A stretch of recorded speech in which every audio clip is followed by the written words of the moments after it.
I'm Janelle Hare. I'm an associate professor at Morehead State University.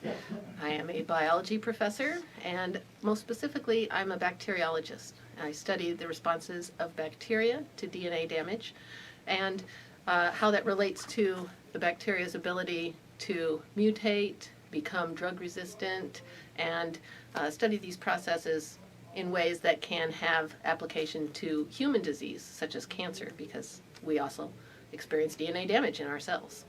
So it's easy to study this in bacteria and make some hypotheses that we can then apply toward more difficult human experimentation.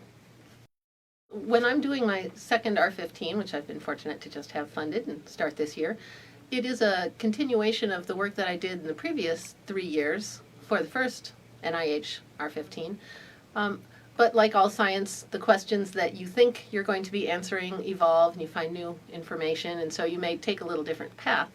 However, one big important part of this second renewal grant was directly sponsored by KBRIN. It was derived from some investigations of genome-wide RNA expression in response to DNA damage, a very expensive type of experiment that KBRIN was able to fund, and fund several of us investigators actually, to do next generation sequencing.